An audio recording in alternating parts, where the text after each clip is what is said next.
ದಾಸ, ಇಷ್ಟ ದಿನ ನಮ್ಮನೆ ಎಲ್ಲಿ ಎಲ್ಲಿ ಅಂತ ಕೇಳ್ತಾ ಇದೆಯಲ್ಲ, ತಗೋ ನಮ್ಮನೆ ಅಡ್ರೆಸ್. ನಾಳೆ ನಮ್ಮ ಮನೆಗೆ ಬಾ. ನಾನು ನಿನ್ಗೋಸ್ಕರ ಕಾಯ್ತಾ ಇರ್ತೀನಿ. ನಾಳೆನೇ ನಮ್ಮಿಬ್ಬರು ಮದುವೆ.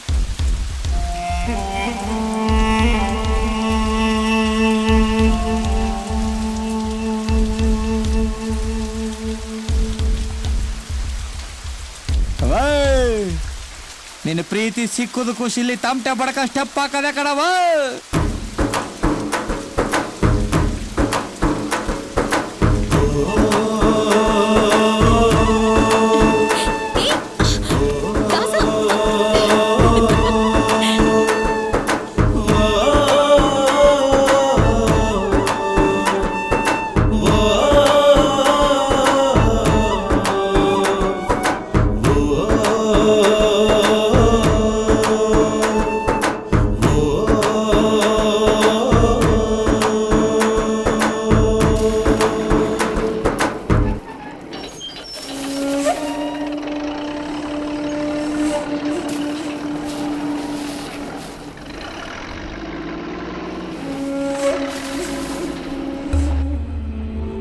ಶ್ರೇಯನ ಮದುವೆ ಆಗಬೇಕು ಅಂತ ಹೊರಟೆ ನಿನ್ನನ್ನು ನಾನು ಯಾಕೆ ಕಿಡ್ನಾಪ್ ಮಾಡ್ಕೊಂಡ್ಬಂದೆ ಅಂತ ನಿನಗೂ ಗೊತ್ತು, ನನಗೂ ಗೊತ್ತು, ಪ್ರೇಕ್ಷಕರಿಗಂತೂ ನಮ್ಮಿಬ್ಬರಿಗಿಂತ ಮೊದಲೇ ಗೊತ್ತು.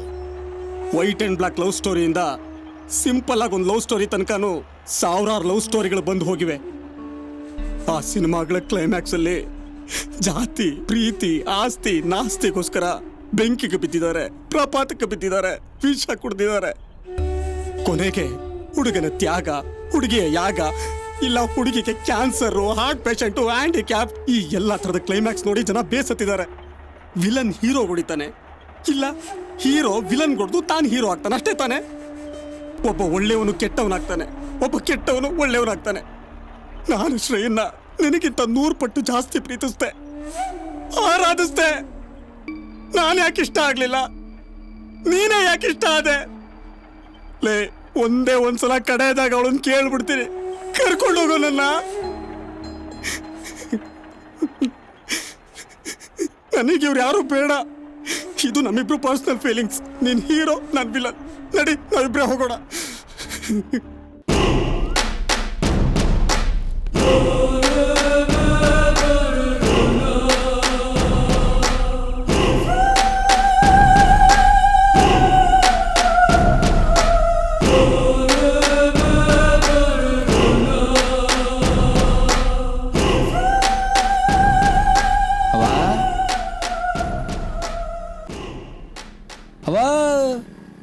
ಶ್ರೇಯಾ,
ಜನ್ಮ ಕೊಟ್ಟೆ ನೀ ನನಗೆ?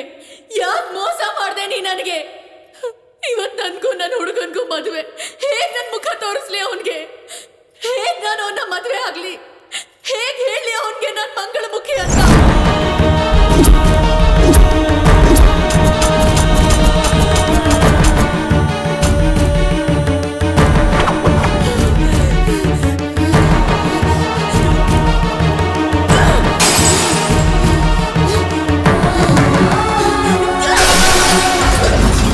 ನನ್ನ ಪ್ರೀತಿಯ ಗೆಳೆಯ, ನಮ್ಮದು ಶ್ರೀಮಂತ ಕುಟುಂಬ. ಮಕ್ಕಳಾಗದ ನನ್ನ ತಂದೆ ತಾಯಿಗೆ ತುಂಬ ವರ್ಷಗಳ ನಂತರ ಗಂಡು ಮಗುವಾಗಿ ನಾನು ಹುಟ್ಟಿದ್ದಕ್ಕೆ ತಂದೆ ತಾಯಿಯ ಸಂಭ್ರಮ ಮುಗಿಲು ಮುಟ್ಟುತ್ತಿತ್ತು. ನಾನು ಬೆಳೆಯುತ್ತಾ ಬೆಳೆಯುತ್ತಾ ಹೆಣ್ಣು ಮಗುವಿನ ಗುಣಲಕ್ಷಣಗಳು, ಬಯಕೆಗಳು ನನ್ನಲ್ಲಿ ಬೆಳೆಯುತ್ತಾ ಹೋದವು. ಗಂಡು ಮಗುವಾದ ನಾನು ಹೆಣ್ಣಿನ ಬಟ್ಟೆ ಹಾಕಿಕೊಳ್ಳುತ್ತಿದ್ದೆ. ಇದನ್ನ ತಂದೆ ನೋಡಿ ಹೊಡೆಯುತ್ತಿದ್ದರು. ಹುಡುಗನಾದ ನಾನು ಹುಡುಗಿ ಆಗ್ತಾ ಹೋದೆ. ತಾಯಿ ಕಣ್ಣೀರ್ ಹಾಕಿದ್ರು. ತಂದೆ ಡಾಕ್ಟರ್ನ ಕರೆಸಿದ್ರು.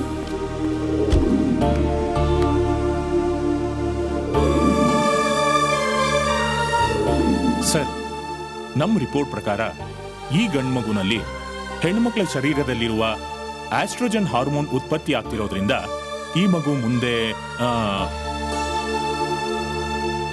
ಡಾಕ್ಟ್ರು ನಾನು ಹೆಣ್ಣು ಅಲ್ಲದ ಗಂಡು ಅಲ್ಲದ ಮಂಗಳಮುಖಿಯಾಗಿ ಪರಿವರ್ತನೆ ಆಗೋದನ್ನ ಖಚಿತಪಡಿಸಿದ್ರು. ನನ್ನ ತಾಯಿಗೆ ಪರ್ವತವೇ ಕುಸಿದಂತಾಯಿತು.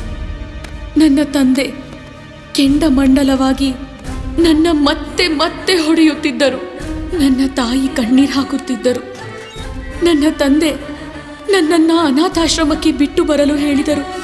ಆದರೂ ಒಮ್ಮೊಮ್ಮೆ ಅನಾಥಾಶ್ರಮದಿಂದ ತಪ್ಪಿಸಿಕೊಂಡು ಮನೆಗೆ ಬರುತ್ತಿದ್ದೆ. ಆಗಲೂ ಸಹ ನನ್ನನ್ನು ಹೊಡೆದು ಮನೆಯಿಂದ ಹೊರಗೆ ಹಾಕುತ್ತಿದ್ದರು. ಸ್ನೇಹಿತರಿಂದ, ಸಮಾಜದಿಂದ ತುಂಬಾ ನೋವು ಅನುಭವಿಸಿದೆ. ಬಸ್ ಹತ್ತೋಕ್ಕೆ ಅಂತ ಹಿಂದೆ ಹೋದರೆ ಮುಂದೆ ಕಳಿಸುತ್ತಿದ್ದರು, ಮುಂದೆ ಹೋದರೆ ಹಿಂದೆ ಕಳಿಸುತ್ತಿದ್ದರು. ಶೌಚಾಲಯಕ್ಕೆಂದು ಗಂಡಸರ ಶೌಚಾಲಯಕ್ಕೆ ಹೋದರೆ ಇದು ಗಂಡಸರೋಗ ಜಾಗ, ನೀನ್ ಆ ಕಡೆ ಹೋಗ್ಬೇಕು. ಏನ್ ಮುಖ ನೋಡ್ತೀಯಾ? ಹೋಗು, ಬೆಳಬೆಳಗ್ಗೆನೆ ಬಂದು ತಲೆ ತಿಂತವೆ. ಹೆಂಗಸರ ಶೌಚಾಲಯಕ್ಕೆ ಹೋದರೆ ಅಲ್ಲಿಯೂ ನನ್ನನ್ನು ಸೇರಿಸುತ್ತಿರಲಿಲ್ಲ. ಯಾವ ಕಡೆ ಹೋಗಬೇಕು ಅನ್ನೋ ದೊಡ್ಡ ಹಿಂಸೆ. ನಾನು ಮಂಗಳಮುಖಿಯರ ಜೊತೆಯಲ್ಲಿಯೂ ಬದುಕಲು ಆಗಲಿಲ್ಲ. ಈ ಥರ ಸಮಾಜದಿಂದ ತುಂಬಾ ನೋವು, ಹಿಂಸೆಗಳನ್ನ ತಾಳಲಾರದೆ ನಾನು ಒಂದು ನಿರ್ಧಾರಕ್ಕೆ ಬಂದೆ.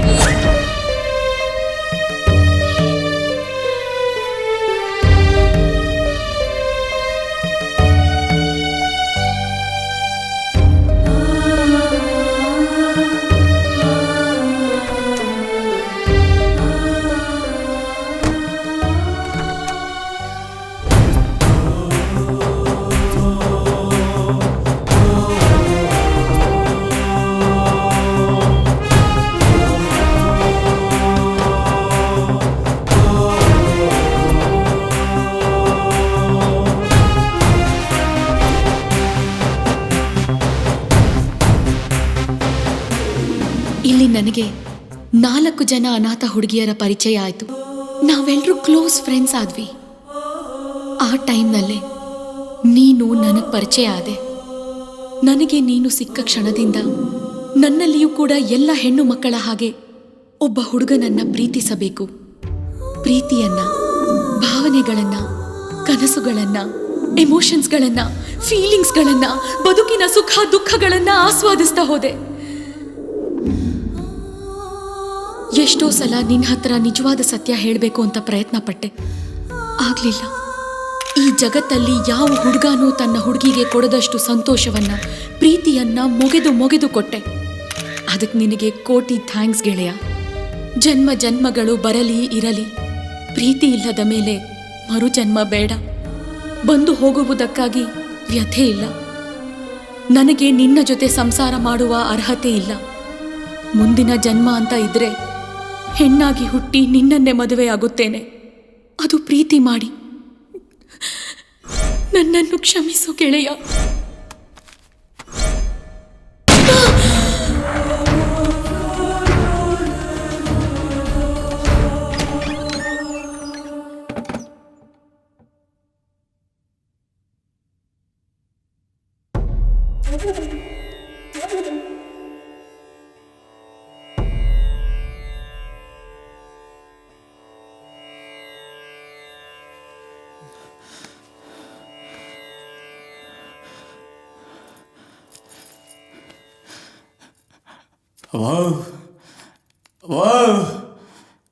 ಯಾಕ ಹಿಂಗೆ ಮಾಡ್ಕೊಂಬಿಟ್ಟೆ?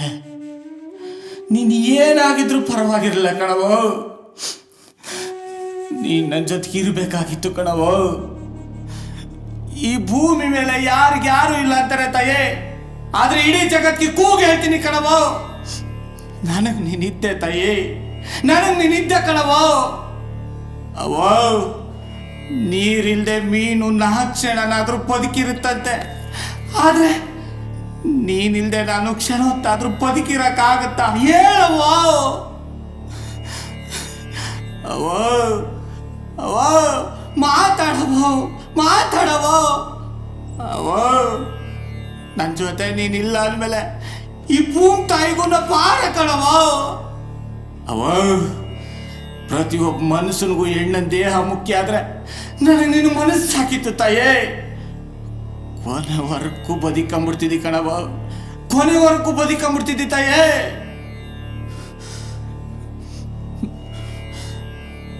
ಮಣ್ಣಲ್ಲಿ ಮಣ್ಣಾಗೋಯ್ ದೇಹ, ನಂದು ಅಲ್ಲ ನಿಂದು ಅಲ್ಲ.